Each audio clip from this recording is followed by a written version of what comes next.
네, 일론 머스크가 그런 말을 했습니다. 이제 한 팟캐스트에 출연해서 제 말을 새겨 들으십시오. Mark my words. 36개월 이내, 아니 아마 30개월 안쪽으로 AI를 놓기에 가장 저렴한 공간은 바로 우주가 될 거라고 말이죠. 이뿐만 아니라 일론 머스크가 최근에 달에다가 또 AI 데이터 센터를 위한 기지를 짓겠다, 이런 보도까지도 나오면서 본격적으로 일론 머스크가 이 우주를 향해서 나아가려는 그런 모습을 보여주고 있는데요. 그런 생각이 듭니다. 정말로 우주에서 AI 데이터 센터를 놓고서 이것을 구동하겠다는 계획, 실현이 가능한 걸까? 왜냐면은 일론 머스크는 지금까지 약속을 잘 지키는 CEO로 유명하진 않았잖아요. 보시면은 기사 제목들 중에서 막 일론 머스크의 최악의 10개의 예측, 그 중에 하나는 2019년에 내년까지, 그러니까 2020년까지 이 로보택시를 완성하겠다, 그런 이야기를 했는데 지금까지도 다 완성이 되지 않았던 것이라던가, 아니면은 일론 머스크의 이 broken promises, 깨어진 약속들에는 아주 똑같은 패턴이 늘 존재합니다. 이런 식의 약간 비꼬는 그런 기사들까지 나오고 있는 마당에 일론 머스크가 정말로 이 진취적인 약속을 지킬 수 있을 것인가에 대해서 약간의 의구심이 드는 것 또한 사실이죠. 그렇기 때문에 오늘은 과연 이 우주 데이터 센터를 향한 일론 머스크의 야망이 정말로 실현 가능한 계획일지 한번 알아보고자 합니다. 우선 더 자세한 이야기를 하기 전에 일론 머스크가 도대체 왜 우주로 가려고 하는지 그것부터 알아야겠죠. 그것을 할 수 있는지 없는지 여부를 떠나서 애초에 왜 해야 되는데, 이에 대한 일론 머스크의 대답은 이 한 줄의 문장으로 요약이 될 수 있을 것 같아요. It's always sunny in space. 우주에서는 항상 태양이 떠 있기 때문이죠. 데이터 센터가 많은 전기를 잡아먹는다는 것은 이미 다들 잘 아실 것 같아요. 여러 가지 통계 및 예측 자료에서도 앞으로 2030년, 2035년이 되면은 우리가 현재 사용하고 있는 것과 비교해서 전기의 소모량이 엄청나게 늘어날 거다. 이 AI 데이터 센터가 거의 전기를 잡아먹는 하마와도 같다. 이런 예측들이 많이 나오고 있잖아요. 그래서 저희 지난번 영상에서도 이 SOFC가 어떻게 데이터 센터로 인한 전력난에 대해서 좀 단기적인 솔루션으로, 거의 유일한 솔루션으로 꼽히고 있나, 이런 것들에 대한 이야기도 함께 나눠봤던 것이고요. 앞으로 점점 더 많은 이제 전기를 우리는 소비하게 될 것이고, 인류의 문명이 발전하면 발전할수록 더 많은 에너지가 필요하게 될 텐데, 그렇다고 이 AI를 가동시키기 위해서 아무 에너지나 갖다 쓴다? 디젤이나 화석연료 같은 거를 그냥 마구 쓰기에는 그러면은 지구 환경을 생각했을 때 당연히 가능하지 않은 일입니다. 아는 분들 계실 것 같아요. 이 둠스데이 클락이라고, 이 인류가 종말까지 앞으로 얼마나 시간이 많이 남았나, 이 자정을 기준으로 이걸 비유적으로 계산해서 발표하는 단체가 있는데요. 인류가 현재 종말까지 85초밖에 남지 않았다라고 또 최근에 발표가 있었습니다. 이런 상황 가운데 그냥 무책임하게 좀 지구의 환경을 파괴할 수 있는 에너지를 쓴다? 당연히 좋지 않은 선택이겠죠. 특히 또 테슬라 역시 이 자신들의 미션을 Sustainable Energy로의 전환, 즉 지속 가능한 어떤 에너지원으로의 글로벌 전환을 이끄는 것을 자신들의 주요한 미션으로 삼고 있습니다. 일론 머스크 또한 늘 지속 가능한 풍요를 달성하는 것을 자신의 주된 목표라고 강조해 왔고요. 그러다 보니 일론 머스크와 스페이스X, 테슬라가 항상 이제 반복적으로 언급하는 에너지에 대한 유일한 솔루션, 지속 가능한 풍요를 달성하려면은 우리는 이 방향으로 가야 한다라고 말하는 것이 태양광입니다. 태양광을 이제 테슬라는 적극적으로, 또 일론 머스크는 굉장히 적극적으로 밀고 있죠. 사실상 이 태양 에너지 외에 다른 어떤 에너지원으로는 인류 전체가 사용할 수 있을 만큼의 에너지를 발전하는 것이, 또 그것을 친환경적으로 하는 것이 불가능하다, 이런 식의 좀 입장을 견지하고 있는데요. 이 부분에 있어서 바로 이제 일론 머스크가 우리가 우주로 가야 하는 이유가 여기에 있다라고 말을 하고 있는 겁니다. 그러면 도대체 이 태양광 에너지와 우주로 가는 것이 어떻게 연결되느냐? 한 3가지 정도 포인트가 있을 것 같아요. 첫 번째는 우주로 가게 되면은 이 태양광 에너지의 간헐성을 해소할 수 있다라는 것입니다. 모르는 분 없겠죠? 우리가 살아가는 이 지구에는 낮과 밤이 존재합니다. 낮과 밤이 나뉘어져 있기 때문에 태양광 발전을 하다 보면은 이 낮 시간대에는 발전을 잘 할 수 있지만 밤 시간대에는 전혀 전기를 만들어낼 수 없는 것이 현실이에요. 뿐만 아니라 지구에서는 여러 가지 기상 이슈들도 있습니다. 비가 온다던가 구름이 많이 낀다던가 날이 흐리게 되면은 그것만으로도 태양광 발전량이 기하급수적으로 떨어지죠. 그러다 보니 이 지구에서 태양광 발전할 때는 패널뿐만 아니라 이 패널에서 발전한 에너지를 간헐성을 대비하기 위해서 저장해 놓을 수 있는 배터리, 주로 ESS 형태로 많이 이제 이것이 이루어지죠. 배터리를 항상 갖추어 놔야 한다라는 그 한계들이 존재하는데요. 이제 우주로 가게 되면은 태양 동기 궤도로 그냥 태양광 패널을 띄워버리면은 낮도 없고 밤도 없고 우주에서는 날씨도 없으니까 이 배터리를 아예 쓰지 않아도 괜찮다라는 것이 이제 일론 머스크의 주장입니다. 특히 이 배터리 같은 경우는 이제 전체 태양광 발전 이 인프라에서도 굉장히 큰 비용을 차지하거든요. 뭐 솔로 패널과 배터리를 어느 정도 비율로 가져갈 것이냐에 따라서 다르겠지만 거의 전체 비용의 많게는 막 50%까지도 혹은 그 이상까지도 이 배터리가 그냥 잡아먹는 일들이 비일비재해요. 그러다 보니까 이 배터리를 아예 빼고서 그냥 바로 솔로 패널만으로도 발전을 할 수가 있다라고 한다면은 비용적으로도 굉장히 아끼는 것이 가능하겠죠. 두 번째로는 그 확장성 측면에서 AI 데이터 센터를 우주로 띄우는 것이 훨씬 낫다라는 것이 일론 머스크의 주장입니다. 지구에서 우리가 데이터 센터를 짓는다고 하면은 사실 얼마나 더 확장을 할 수 있겠어요. 물론 아직 우리가 데이터 센터를 짓지 않은 땅, 우리가 개간하지 않은 땅이 지구에는 훨씬 더 많이 남아 있지만 그럼에도 불구하고 우리가 이 지구의 환경을 보존하면서 동시에 이 데이터 센터를 늘려나가는 어떤 그런 과제를 생각했을 때 또 우주의 어떤 광활하고 무한한 이 스케일과 비교했을 때 지구는 굉장히 작은 것이 사실이죠.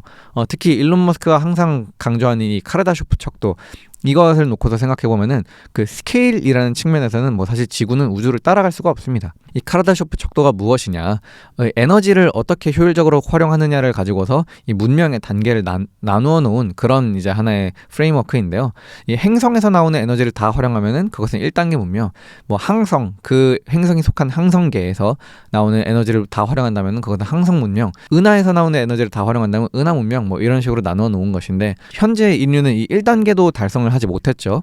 이 지구가 생산해내는 모든 에너지를 우리가 100% 쓰고 있지는 않으니까요. 그런데 우리가 앞으로 더 미래로 가서 더 무한히 AI의 스케일을 키우고 뭔가 문명의 단계를 계속해서 발전시켜 나가기 위해서는 결국에는 이 항성 에너지를 활용하는 것만이 유일한 답인데 그것을 위해서는 뭐 우주밖에 없다라고 하는 것이 이제 일론 머스크의 주장입니다. 왜냐면은 우주는 뭐 글자 그대로 무한하니까요. 마지막으로 또 세 번째, 일론 머스크가 우리가 우주로 가야 한다라고 말하는 이유는 그것이 훨씬 더 효율적이기 때문이라고 설명합니다. 현재 우리가 현실적으로 가용할 수 있는 에너지원 중에서 가장 크고 압도적인 것은 태양 에너지입니다. 우리가 뭐 은하 에너지를 가져다가 쓸 거는 아니니까요. 뭐 그 정도의 기술 수준을 지금 당장 갖추진 못했으니까 결국에는 이제 우리가 항성계 안에서 어떤 에너지원을 쓸까를 고민할 때는 태양만큼 압도적인 에너지원이 없어요. 뭐 거의 태양 에너지의 100만 분의 1 정도만 써도 전체 이 지구가 우리가 인류가 활용하고 있는 에너지의 몇만 배 수준의 뭐 에너지가 나온다라고 일론 머스크가 이야기를 하는데 이 태양 에너지를 잘 활용해봐야지라고 생각하게 되는 것은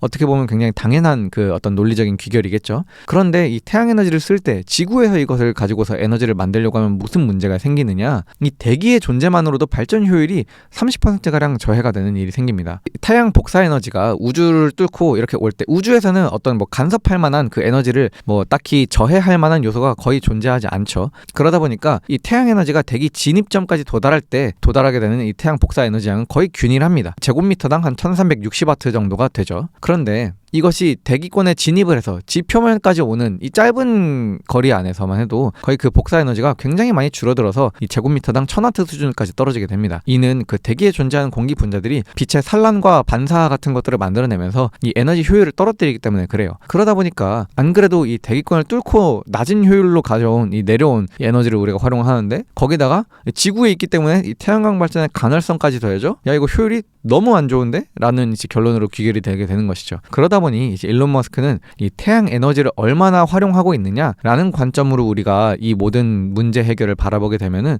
결국에는 우주로 가는 것 말고는 답이 없다. 그런 결론으로 우리가 도달을 할 수밖에 없다라고 이야기를 하는 겁니다. 지구에서는 스케일을 그다지 키울 수 없다라고 말을 하면서 말이에요. 또한 앞서 말씀드린 이 간헐성과 낮은 효율의 이유로 인하여서 태양광 패널을 우주에 띄우기만 하면은 거의 뭐 10배의 효율을 낸다. 우주에서는 10배는 더 저렴하게 우리가 에너지를 만들어낼 수 있다라고 이야기를 하고 있어요. 우리가 공상과학 소설에서 보는 것처럼 뭐 이런 어떤 극한의 문명, 정말 초고도로 발전된 문명을 우리가 만들고자 한다면은 결국에는 이 항성 에너지를 쓰는 것 말고는 답이 없고 태양 에너지를 온전히 활용하기 위해서는 뭐 우주로 가는 것만이 유일한 방법이다라고 이야기를 하고 있는 것이죠. 우주로 가야 한다는 그 당위성에 대해서는 충분히 납득이 된 것 같은데 그렇다면은 뭐 그것이 우리가 가자 말만 한다고 해서 그냥 가지는 것이 아니잖아요. 일론 머스크는 어떤 계획을 가지고서 우주로 가려고 하는 것일까요? 다 이제 나름의 계획이 있어요. 그가 하는 이야기를 한번 들어봅시다. 우주 데이터 센터를 본격적으로 운영하려면은 한 4단계 정도가 뭐 소요가 될 것 같아요. 일단 그 반도체를 탑재한 로켓을 쏴야겠죠. 뭐 태양광 패널도 포함해서요. 그러고 나서 우주로 나가서 이것에 에너지를 공급을 해야 할 것입니다. 그러면은 이것이 본격 가동이 되었을 때 그 데이터를 지구와 송수신할 수 있어야겠죠. 우주에만 그 데이터가 머무르면은 뭐 데이터 센터를 띄우는 의미가 없으니까요. 그것이 다 완료되면은 이제 행복 AI 생활이 시작되는 겁니다. 단계적으로 한번 볼게요. 먼저 우주로 이 위성을 쏘아 올리기 위한 계획. 스페이스X는 최근 이 연방통신위원회 FCC에 100만 개의 위성을 발사하기 위한 계획안을 제출을 했습니다. 사실 이것에 대해서 정말로 이 100만 개의 위성을 쏠 것이냐라는 것 자체에 대해서 좀 갑론을박이 많아요. 그냥 협상을 위해서 일단 큰 수를 던지고 본 거 아니냐, 뭐 그런 식의 이야기들도 나오는데, 어쨌든 간에 이제 일론 머스크가 이야기하는 계획이 무엇인지 한번 좀 간략히 살펴보자면요. 우주에서 이 AI 데이터 센터를 운영하기 위해서 이제 위성을 발사를 할 건데, 어떻게 발사를 할 거냐? 이 위성 간에 한 50km 정도의 간격을 놓고서 발사를 하고, 그것이 고도 500에서 한 2000km 사이에 촘촘히 배치되어서 태양 동기궤도로 돌아갈 수 있게끔 하는 그러한 위성망을 우리가 만들겠다라고 하는 것이 이제 이들의 계획이에요. 그리고 이 위성 간에는 이 페타비트급의 레이저 광 통신망을 구축해서 데이터를 송수신을 하겠다. 그리고 이것을 가지고서 또 스타링크의 위성 네트워크를 거쳐서 지상국으로 이 데이터를 전송하겠다. 뭐 그런 것이 이제 현재 스페이스X의 계획입니다. 우주에서는 이 광통신을 할 때 지구에서는 우리가 광 케이블을 쓰는데, 우주에서는 이 레이저를 쏘았을 때 그 레이저를 막을 게 없죠. 진공 상태니까요. 레이저를 막을 만한 어떤 요소가 없기 때문에 굳이 케이블로 유선 연결을 하지 않고서도 그냥 무선으로 이 레이저를 쏴가지고 데이터를 송수신할 수 있지 않겠냐라는 것이 지금의 어떤 그 기획인데요. 사실 이것이 기술적으로 실현 가능하냐라고 하면은 지금 단계에서는 뭐 당연히 어렵습니다. 이것을 해내겠다라는 것이 이제 일론 머스크의 계획이고, 그것을 위해서 이제 당연하지만 이 스타쉽을 무지막지하게 동원하겠다라는 것이 이제 일론 머스크의 계획이에요. 스타쉽만큼 많은 적재물을 쌓고서 우주로 올라갈 수 있는 발사체가 없잖아요. 이 많은 데이터 센터 위성들을 쏘아 올리려면은 결국에는 스타쉽 말고는 대안이 없는 상황인데, 일론 머스크는 이제 연간 1만 회까지도 이것이 발사가 가능할 것이다라고 주장을 하고 있어요. 한 30대 정도가 있으면은 1시간에 한 번꼴로 이것을 발사를 할 수 있을 것이다라고 이야기를 하는데, 그의 논리는 그렇습니다. 스타쉽 한 대가 발사를 하고 위성을 배치하고 이것은 또 다시 지구로 돌아와서 이것이 재활용되는 발사체이잖아요. 그러다 보니까 한 번의 미션을 수행하는데 한 30시간 정도가 걸릴 텐데, 한 대가 30시간 걸려서 미션을 한 번을 수행한다고 하면은 스타쉽 30대가 있으면 1시간에 한 번꼴로 미션을 수행할 수 있지 않겠냐라는 것이 이제 그의 주장이에요. 그리고 이것을 바탕으로 장기적으로는 스페이스X가 연간 3만 회까지 발사 횟수를 늘려나갈 것이다 라고 이야기를 하고 있습니다. 정말 무지막지한 계획이고, 이 무지막지한 계획을 수행하려면은 정말 천문학적인 금액의 돈이 필요하게 될 텐데, 그 자금을 마련하기 위한 발판도 최근에 이제 그 첫 단추를 꼈죠. 바로 스페이스X와 이 XAI의 합병이었습니다. 이 합병을 통해서 1.25조 달러 수준의 이 헥토콘 기업이 탄생을 하면서 이 세계 1등의 비상장 기업이 순식간에 만들어졌죠.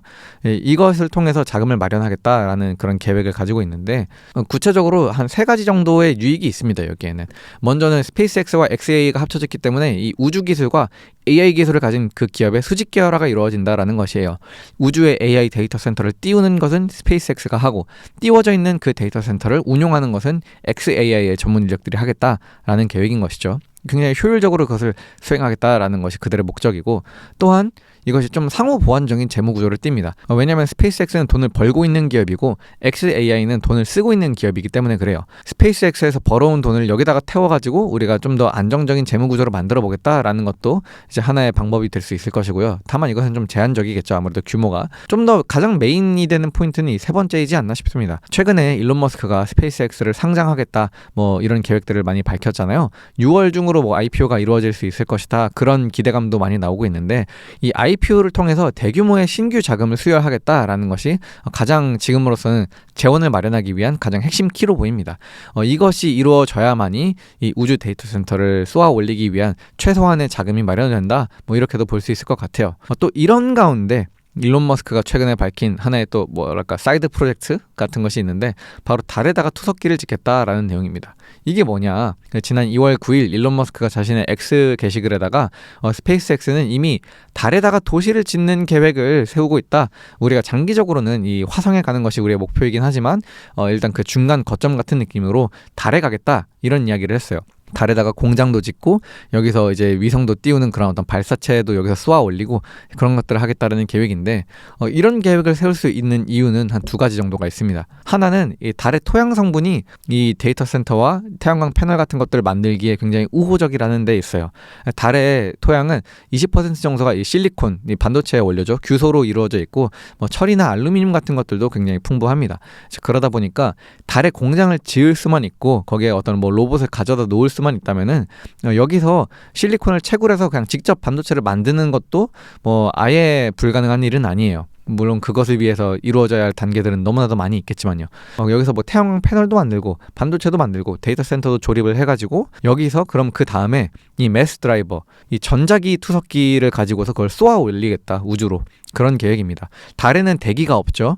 또 중력도 지구와 비교하면 6분의 1 수준으로 굉장히 희박합니다. 그러다 보니까 지구에서는 무엇인가를 우주로 쏘아 올릴 때 굉장히 많은 에너지, 굉장히 많은 연료가 들어가는 데 비해서 달에서는 무엇인가를 쏘아낼 때 그냥 이 전자기력을 통해서 투석기처럼 마치 슬링샷처럼 그냥 횡 하고 쏘기만 하면은 그것을 깊은 우주까지도 날려보낼 수가 있어요. 문베이스 알파라고 하는 이 상상도에서 여기에서 이제 탑재체를 만들어가지고 확 이렇게 쏘아서 우주 공간으로 이 지구의 태양 동기 궤도로 이 데이터 센터를 쏘아보내겠다.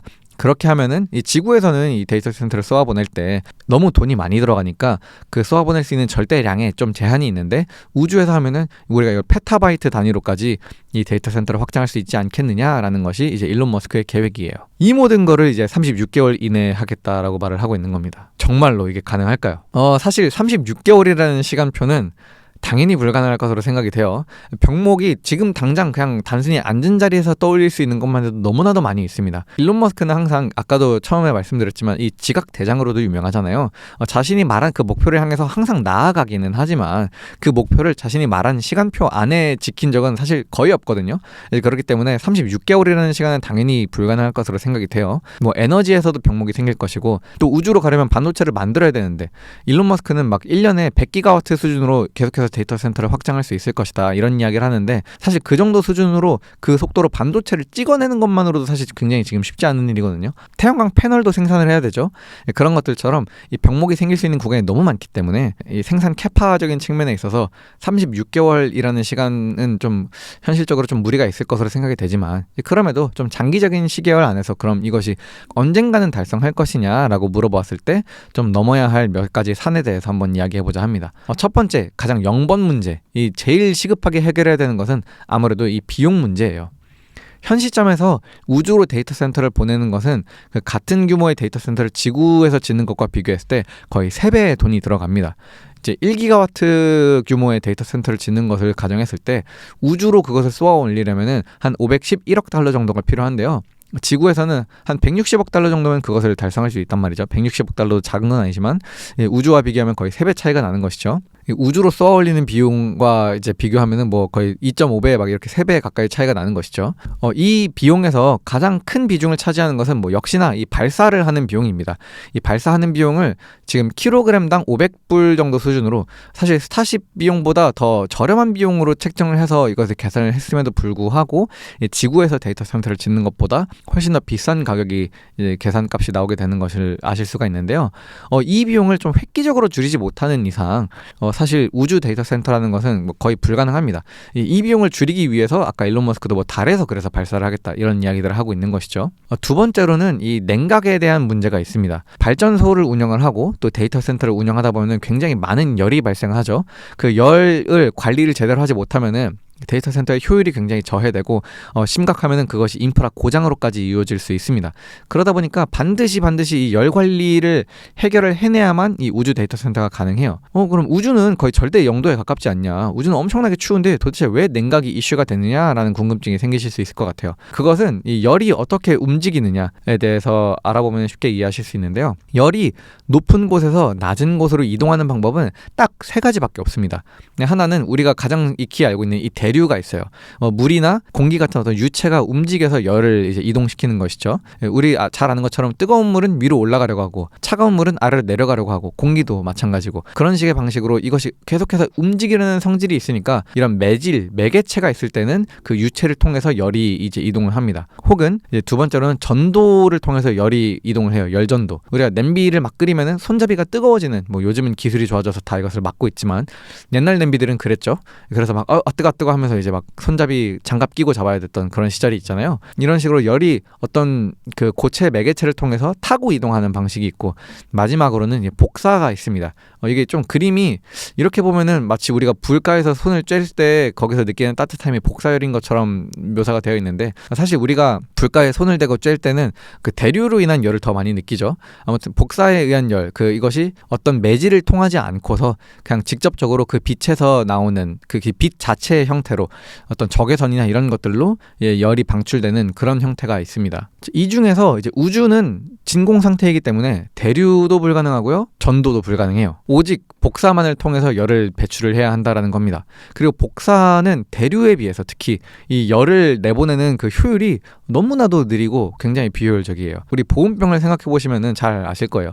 보온병의 원리가 딱 그렇거든요. 이 내부에다가 도금을 해서 복사에 의한 열 전도를 막고 그 다음에 이 안에 이중벽 구조를 만들어 가지고 이 전도에 의한 그 열 손실을 막고 마지막으로 그 이중벽 사이는 진공으로 유지해 놔 가지고 대류에 의한 열 전달도 막겠다. 이 세 가지 방법의 열 전달을 다 막다 보니까 가운데 들어있는 뭐 어떤 따뜻한 혹은 차가운 이 액체가 오랫동안 그 온도를 유지할 수가 있는 것이죠. 우주는 기본적으로 아주 거대한 보온병과 같아요. 열 전도도 되지 않고 열 대류도 되지 않다 보니까 열이 굉장히 잘 보존됩니다. 우주정거장 같은 경우를 예로 들어도 뭐 이 태양광 패널을 운영하기 위해서 이렇게 이것이 라디에이터거든요. 이 암모니아가 막 안에 배관을 타고 흐르면서 이 복사라는 방식으로 열을 배출하게끔 이런 시설들을 유지를 해야만 하는데요. 쉽게 말해서 태양광으로 발전하고 싶으면은 이만큼 라디에이터를 또 붙여줘야 된다는 뜻이에요. 라디에이터는 그럼 뭐 허공에서 찍어서 나오는 게 아니죠. 다 이것도 지구에서 만들어서 우주로 쏘아 올려야 되는 것이고 또 우주에서 그만큼 차지하는 이 부피가 특히 라디에이터는 부피가 커요. 그러다 보니까 이 우주 쓰레기 문제에 있어서도 어떤 충돌이나 이런 것이 일어날 확률이 조금이나마 뭐 우주는 굉장히 광활하니까 뭐 이 라디에이터 사이즈는 상대적으로 매우 작다고 할 수 있겠지만 어쨌든 간에 이 부피가 커진다는 것은 그만큼 리스크가 계속해서 커진다는 것을 의미하기도 하니까요.